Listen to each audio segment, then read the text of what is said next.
my mind. A couple of years ago, I started a nonprofit company called Clean Fuels Company.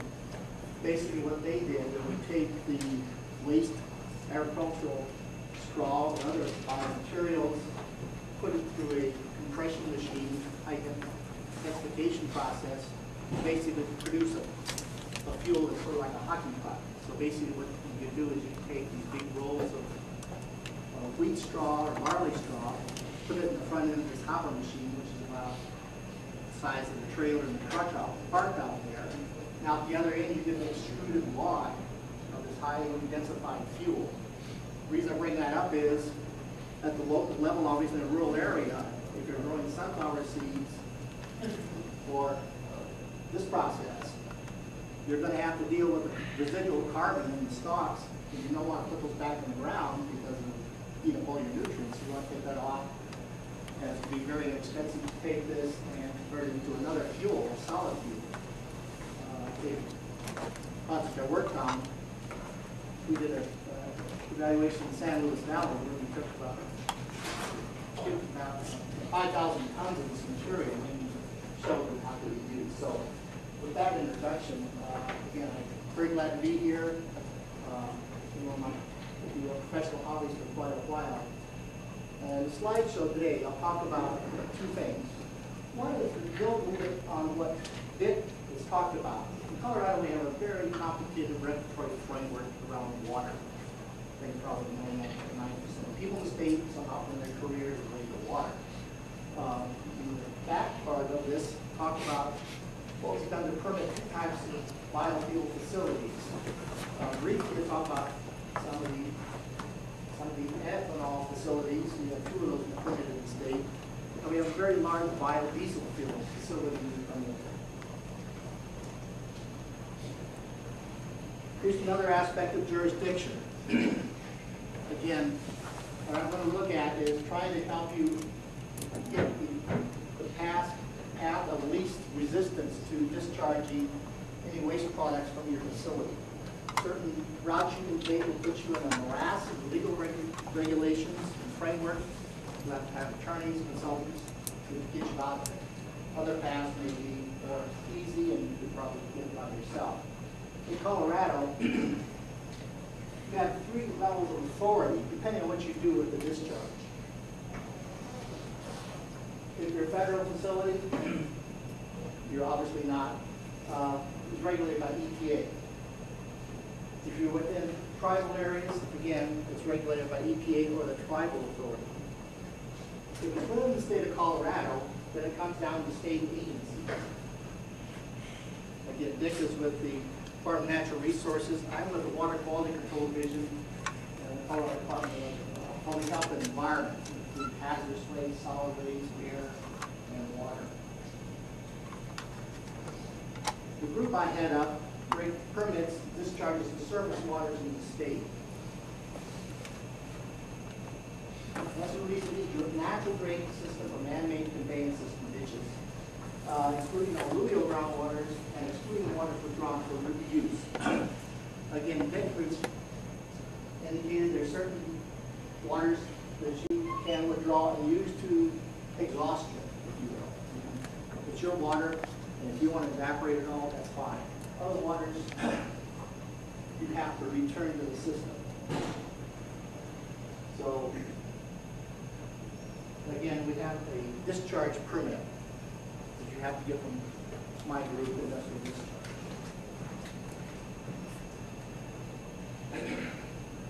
That's for surface waters. In the state of Colorado, we have a different type of regulatory framework for discharge to groundwaters. And that is right because EPA has delegated us the pollutant discharge system for discharge to surface waters, to discharge to groundwaters is a state program. We have wide authority on how that's implemented. This gets pretty relevant to your operation. If you decide to take the water that's generated by your process and you're going to dig a hole in your backyard, 40-foot hole, and you're going to dump it down that hole, I'm going to introduce you to EPA. That's the injection. And they will regulate you. Not a good idea. here, you have two other options. Unlined pond.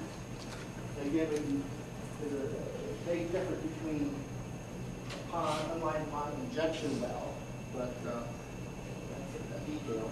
And then land disposal, land application. The Water Quality Control Division, or Commission, actually sets the standards for water quality in the state. But under Senate Bill 181, passed in 1990, we have implementing agencies for permitting these discharges to groundwater. Here they are. Hazardous Materials and Waste Management Division. That's a sister division within the Health Department. So they're discharging something that's a liquid solid waste. All right, now we're having some controversy with them. What is this liquid solid waste? It's really a true wastewater. You get a permit from the Division for Disposal of Solid Waste. This may be something that's important to you later on to talk about. Oil and gas operations, oil and gas wells, CDM wells, methane wells, their discharges to, other than to surface water, are regulated by the Oil and Gas Commission. Colorado Department of Natural Resources. I think I incorrect with that. This one's separate. Anyway, as Dick mentioned, they have the authority to permit discharges to groundwater. For example, he mentioned augmentation plants. So if somebody had a well they pump the water out of and put it into a large river to augment some historic depletion of somebody's water, that's an augmentation plant. And they would issue the permit for that. They would consult with us on are there any water quality impacts that they are concerned about. So we don't have a situation of a permit. Division of Oil and Public Safety, they permit underground storage tanks. So if there's a leak from the underground storage tank, remediation, that's taken care of. All other divisions discharging the groundwater, particularly any of those related to sanitary uses, come under our authority. Dick mentioned earlier about the gray water issue in your house. It's not a water rights issue. They could possibly do that, but it's a public health issue. So they're proposing to use wastewater from the washing machine to water your lawn.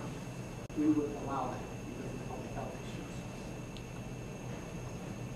So again, this is a situation where your discharges from your home operations may fall under as a solid waste disposal activity, or it may fall under out here as a true industrial wastewater disposal activity. Just a little bit of background on types of permits we have, and this will lead into what type of permit we issue for biodiesel facility. We have in Colorado two types of wastewater discharge permits, as well as domestic. One's called a general permit. And again, these are categories of discharges that are expected to have minimal levels of risk to the water quality.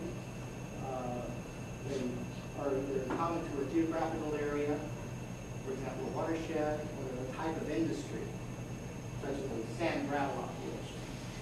So they have an overarching general permit, and under that there's what we call certifications. So each facility could receive certifications. So we have a general permit for sand gravel discharges, and we have probably 280 certifications under that discharges. Other types of permits is the individual permit. And there we have some reason to expect for domestics with a higher level of risk to the quality of receiving waters. Domestics, they're larger than 1 MGD per day, 1 million gallons per day is required, an individual permit. And for industrial facilities, we don't use a flow measure like that. We use a measure of risk. So we look at facilities, large industrial facilities, Lockheed Martin, CFI Steel, Gary, you say individual permit. permits, and you're not talking about individual homeowners. No, not at all, the permit itself. Got 5 years of issue that facility. To coolers, for example, 5 years. An individual permit, it's all this permit by itself, one ship.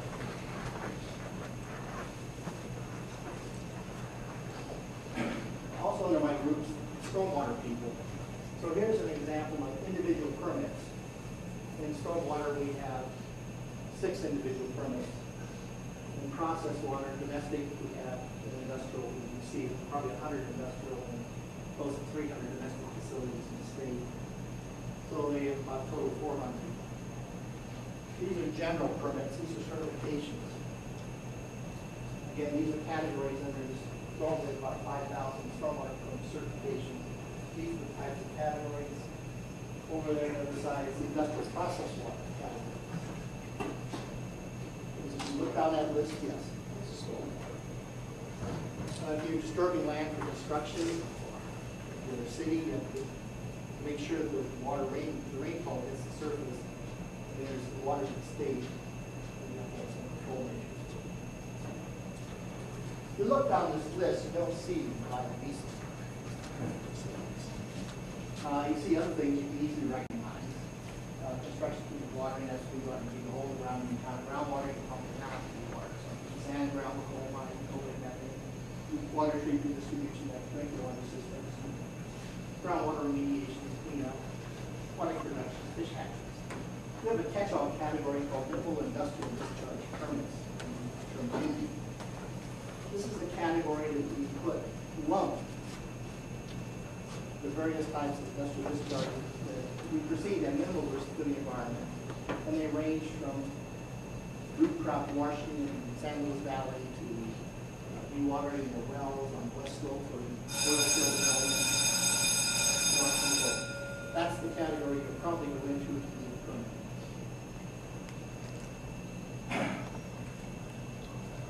So how do we set, when we write a permit, whether it's a certification or general permit, we look at setting limits, conditions on the permit. We look at 3 categories of regulatory frameworks to set the limit.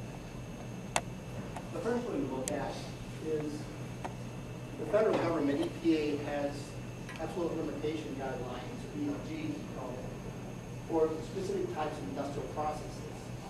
Those do 2 things. Number 1, they make sure that your steel industry in Pennsylvania and your steel industry in Colorado, that you have to adhere to the same level of environmental control to maintain a level of economic field. So you don't want to move your steel facilities to the state where you have less stringent environmental regulations. Second thing is they're related to production. So many pounds of whatever you're producing, you're allowed so many pounds of pollution to release to the environment. These are mandatory in permits.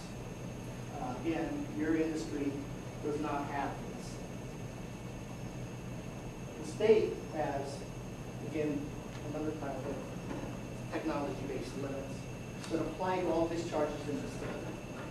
These are primarily derived for domestic facilities that relate to post-spent solids, DOD, pH, oil, and grease.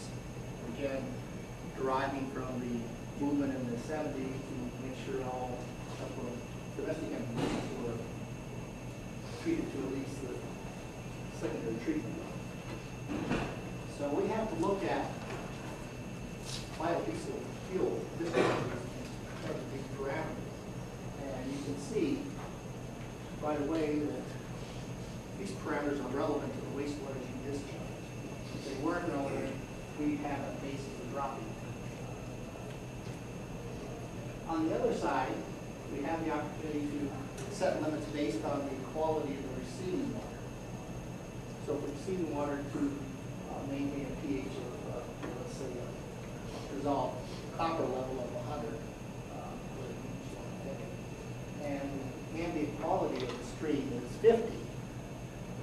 Well, there's a, if you will, assembly capacity of the stream to add more copper to it to raise the 50 to 100, which can't go on.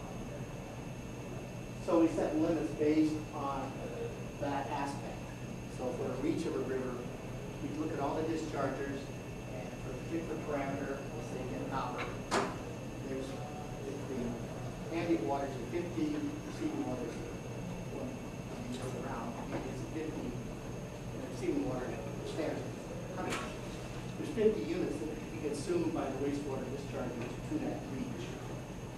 And so we allocate that and make that back to a conservation basin. So we look at these three sources of limits for each discharge, and we select which is the most stringent.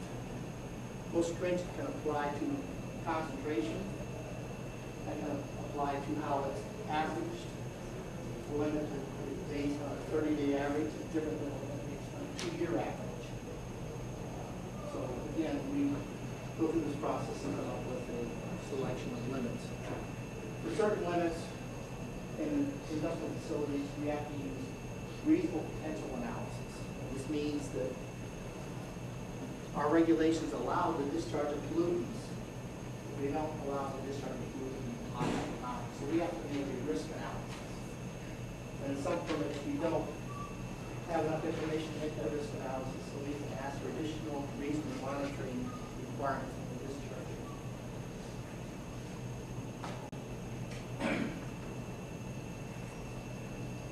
Here is a thumbnail sketch from a permit we have for a biodiesel facility down in the southern part of the state of San Luis Valley. Basically, it's old news to you, but this is what we look at very quickly. Feedstock, obviously, is something very well known to us.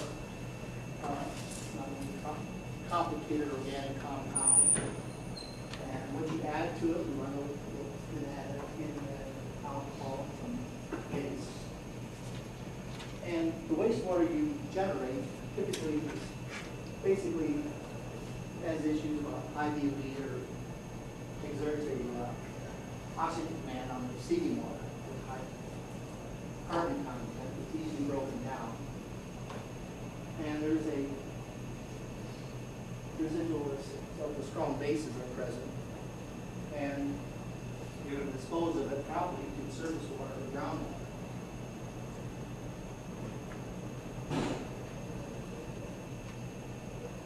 This is a permit application out in Monte Vista, California, Colorado. With a pilot town, I'm sure you may be familiar. So it's the only one we have permitted in the state at the moment. These are the parameters they submitted to us when we applied for the permit. You can see they make biodiesel from pig vegetable oil. They're actually located in the state of Colorado, down in San Luis Valley.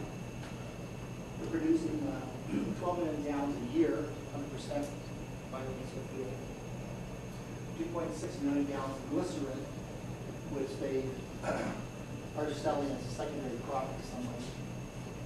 Their discharge flow, we discharge 3 times a day, 15 minutes, 140 gallons for 30 minutes. They operate 12 months a year, 5 days a week, 2 times a day. So their average discharge is 4,000, 9,000 gallons a day. Obviously, quite a bit of most people doing their home level doing this. Again, we look at chemical additions. They add methanol, sodium hydroxide, phosphoric acid. They do not disclose to us on the permit application any other reactors, any other pollutants that might be in their wastewater. We ask that they screen their wastewater voluntarily for priority pollutants. And they also provided information biodiesel fuel has wastewater, its own toxicity is lower than table salt, and biodegrades faster than refined cane charcoal. This is important. If you're applying for a permit, what you disclose here is very important, because when we give you a permit, we base it on what you told us. And that permit provides you a legal shield. So if you said that you had some type of weird organic compound that you added, and you disclosed that to us, and we issued a permit and we did not put a limit on that compound or address it, then And later on, if your discharge shows up to create a problem in receiving water about that compound, you can hold up your permit as a legal shield as to that you were compliant with the permit and therefore you don't have risk of doing the problem. If you didn't disclose that to us, you knew that that was in the wastewater, then later on, when we issued the permit and the problems developed in receiving water, due to that compound, you would have a lot of liability to deal with. They refer to us the treatment process, which is a flash distillation and we just take off the methanol for, again, recycling, and they use the pH adjustment down to 7. And they said the effluent enters the lagoon, eventually groundwater. They added to us that, well, they're adding cattails and bulrushes to improve lagoon function and create wildlife habitat.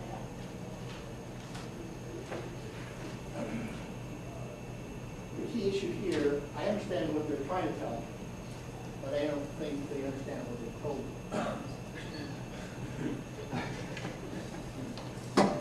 We permit a treatment system. What they told me here is they're going to take responsibility for the lagoon because they're adding treatment system. We didn't formally follow up on that, and we understood what they were asking. But this is a situation where they're bringing us up as they're doing good. So to me, this relates to how they actually add treatment. This lagoon system, therefore, they should be responsible. I know that they don't have anything about their 5-year outputs. Do they? No, but they didn't give us any data on it. But they don't say anything about their spring or anything like that. But Well, about any fabulous products in the house of water. Can you just make sure that everyone in the audience knows what BOD is? Biochemical oxygen demand. And typically, what they do is they take the dilution of the effluent, mix it with certain seed bacteria, and measure the level of oxygen over a 5-day period. And obviously, the more consumption over that initial period, the higher that wastewater when it gets into the receiving water is going to pull the oxygen out of the water and create anaerobic conditions, which will have dramatic impact on the quality of life. Is this plant operating? Yes. So all of their output is going into this lagoon, and the only thing they're doing is adding phosphoric acid and cattails? No. I'm just asking that. So here's their setup. The facility is discharging through an outfall to a elongated ditch, they're calling it a lagoon. This lagoon, the water in the lagoon does not continue on the surface to reach the tributary of the Rio Grande River. However, it's what we consider an alluvial, interalluvial water to the tributary.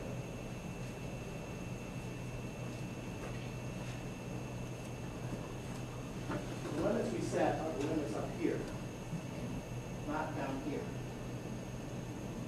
We have included this as a treatment system, even though we correctly presented that as part of the treatment system. So at that outfall, we've accepted that they are going to neutralize the pH, and they have a high BOD. We don't have any reason to expect there's trace organic chemicals or any other toxins in that wastewater based on these codes. In terms of going back to the slide where I mentioned we have state regulations for discharges and we have water quality rules for them. So we're going to have regulations that are going to apply to the outfall based on the nature of the outfall. So it's going to be BOD, pH, oil and grease, and you looked at down here, are there any reasons to expect that we have to add additional conditions to protect the water quality of this river down if they meet the first parameters I mentioned? our answer was no. We don't see any reason to put in there parameters based on, let's say, metals or any type of trace organics or gasoline. Also, given the size of this operation, being the 4 to 9,000 gallons a day, types of fluids involved, this is a low-risk permit to us. So we would issue it as a MINDI certification of a minimal industrial discharge permit. What it looks like. At the top, it's a certification to discharge of a minimal industrial discharge permit issued to Alpha Energy. Describes where the discharge is. Says the maximum flow rate is 9,400 gallons per day. Discharging to the river segment, Rio Grande River. That's where we say we look at the ags and the standards we can make use. And here's our list of the parameters that we expect to control. These numbers for total spent solid BOD, pH, and oil and grease apply to any discharger in the state. Nothing special on this discharge in terms of these parameters. What this means is, for example, if we take BOD, we have a 30-day average and a 7-day average. The frequency should be monthly. They can take one sample a month, and that would be their 30-day average and their 7-day average. If they happen to get a number that's greater than 40, they want, I think you want to sample early in the month and keep sampling until your average drops to a third. Common practice. pH has to remain in the 6.5, not 0. And again, we just noted here, again, reflecting the chemicals they have as part of the treatment system. And they have this permit for 5 years, and it costs about $600 a year. We have 2 other permits for some ethanol facilities, one in Newton County, one up by Greeley. They're permitted 2 different ways. One of the dischargers, ethanol facilities, discharges to a irrigation ditch, very similar to something like this,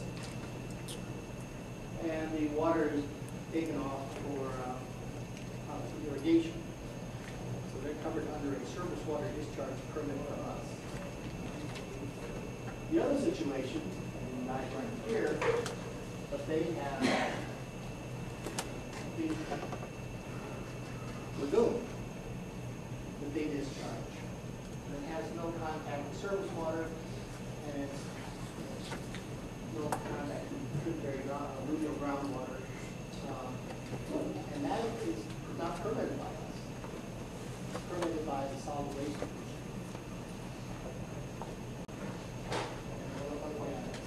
So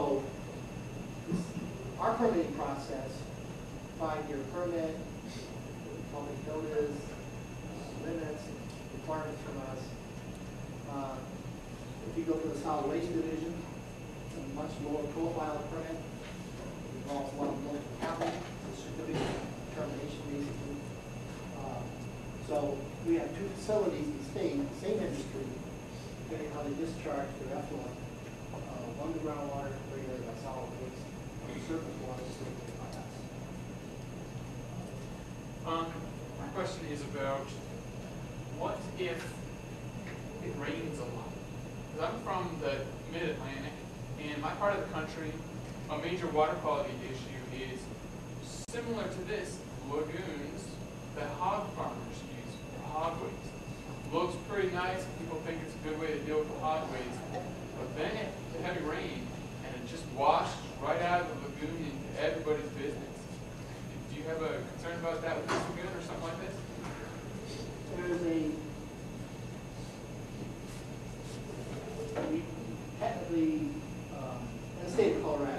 we have two types of permitting processes.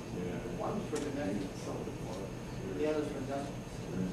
On the domestic side, we get involved with the discharge, city or town, whatever, from day one in terms of reviewing the site design, and stuff like that.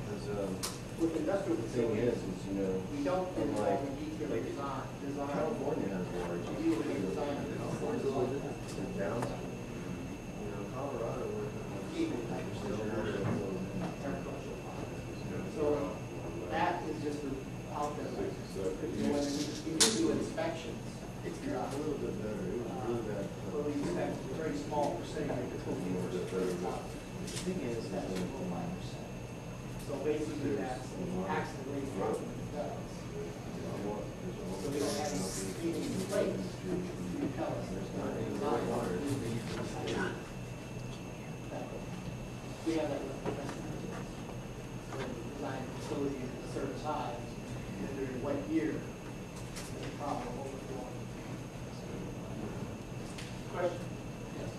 So, if I understand right, this Alpha Energy, because they don't discharge into a sewage system, if you will, they're just discharging into a lagoon that will end up in groundwater. It's basically $600 a year is what it costs them to discharge their This is water. basically, what I'm trying to describe here is that even though this water does not physically reach on the surface the tributary, that it does reach the alluvial groundwater associated with this tributary. It's considered a surface water discharge tributary. So that's for that surface water permit, it's $630. Pretty good. Yeah. And this is also required to unresolved solids. Total submitted solids. That's something, again, we can, it's a state requirement that all discharges be monitored for these parameters. Oh, excuse me, dissolved solids, what I was written as non-required. Oh, okay. What this is referring to is, in Colorado, on the western slope, there's salinity control regulation. It says that discharges to the Colorado watershed because of international issues in Mexico, too much salinity. The discharges on the west slope are limited to 1 ton per day, unless they show that the town can achieve that. So there are some regulations in the state that could impact the discharger through all control regulations. This is one of them. In TDS, we don't have that on the east slope. Although right now there's a lot of controversy over agricultural waters that have TDS and sourcing. Also, we have certain water bodies in the state that have phosphorus control regulations. Again, that would not be something we can really talk about. There may be a situation where we have a high level of phosphorus, say phosphoric acid.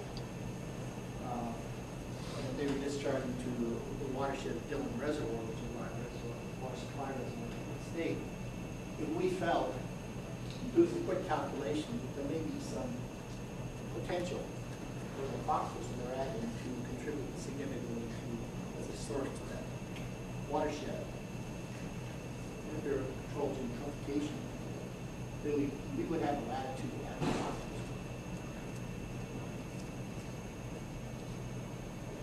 So the permit you gave on the prior slide, it contributes to the alluvial watershed into the Rio Grande.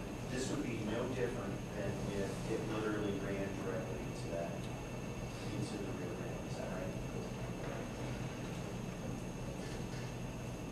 Which is why they probably shouldn't have talked about some treatment in the lagoon. Right, Because because- you permitted at the outfall. Yes, Right. we could have permitted down, could have put a pond people out there. And then if they suggested that the cattails and bowl crushes were going to further affect the water. They presented that to us as part of their treaty system. So it would be better for them not to have said that, That's good. right? And they would claim on that. Is this on their property? This is outside. But again, something like that is, we have that quite a bit. When people talk to them, they don't realize the implications of something like that. Of course, we know what we're talking about. We're just trying to, we have to meet the requirements up here, DOD, additional pollutant plants there that are further reducing the DOT. So it's a. It's not gonna be more VOD at the bottom caused by their activity. There's a presumption, right? I mean, It could be. Depends on the organic production of that lagoon. It could stimulate a huge amount of growth in there, which would generate lots of detritus and organic material to flush it out. So that's an issue of trying to do something good when you turn on back functions. Good. So what you're saying is that yours, the Eagle shield that they have covers them at the output of the facility. But when it gets down to the Rio Grande, they don't have that legal shield. So if they do something in the lagoon that causes damage and it can be sued. No, they not. No, they have to shield for by what pollutants they need to monitor that they impact water quality downstream. So they're covered down the stream to the. For the pollutants in the house. Again, the key part of all this.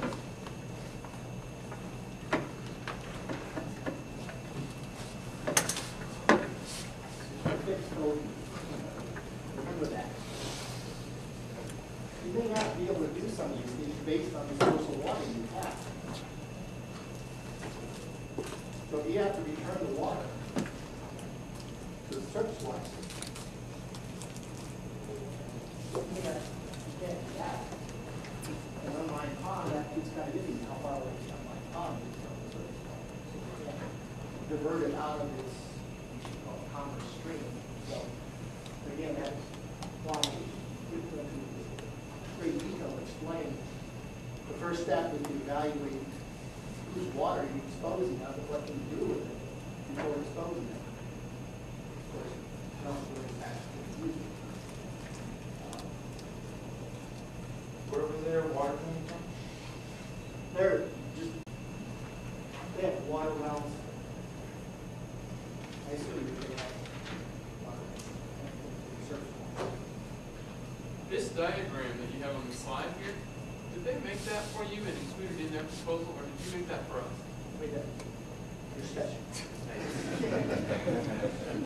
But no, this is a fairly complex situation again. They can pipe it directly to the river. Well, they didn't. The big industries, if when Coors comes in or something like that, we get a lot of detail, kind of like results. But we have a lot of grassroots organizations or cities, small cities out in the plains, the state gives a lot of help too. Again, we would give a lot of help to somebody who came into us and said, how would we permit a very small discharge? And how would we do it down here? If there was a situation, we have the latitude to add to this list.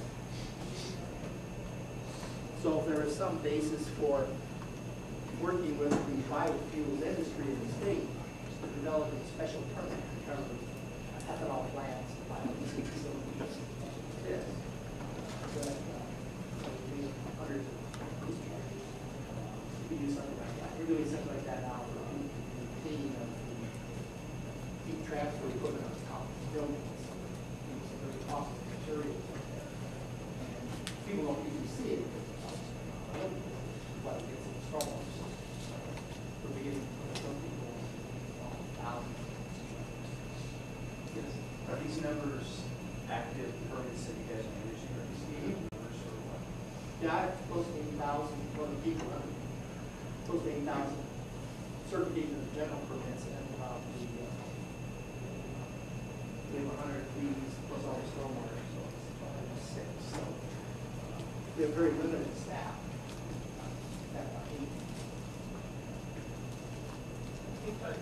Folks with the Colorado Department of Public Health and Environment have a small business association, kind of liaison is the right word. Work with one the air permitting side. Is there more than one in the department, or? The The air, we have that, we do some work with the governor's office.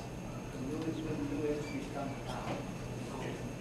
The reason I bring that up is that for people who are doing that, the Small Business Administration can be very, very helpful in helping would-be producers work with you guys, right? To find those pathways that make the most sense. They would not be that good in permitting aspect. Very difficult. So they have to, if you're locating a facility out in West Slope, that would be different than locating a facility out in West. You certainly want to talk to the tenant. I mean, that's what they need to us. They come and say, we're going to open a new facility. Come and give us a guide on kinds of options that we have for disposal. So the lady I spoke with was actually an air permitter, Margot Griffin, where she was helpful was she helped me understand some of the framework and then put me in touch with the technical people at the air commissioner's office. She now works for our. Nicely. But yeah. Good, easy to work with. Yes, so I think what you do is you contact me, would be the industrial discharge. Sometimes we have, honestly, in something like this, like somebody stepping forward and being the first one, we don't have a small scale biodiesel permit. We could have. But with the, somebody stepping forward and be the test case, we can develop and say, okay, the rest of everybody doesn't fit. Now we need to provide issues.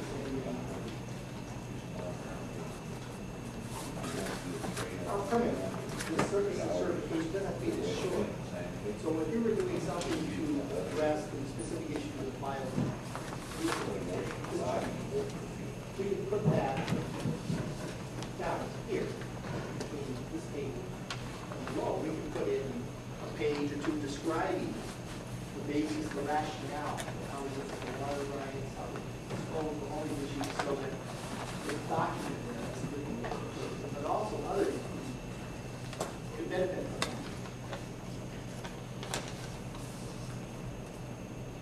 Further questions?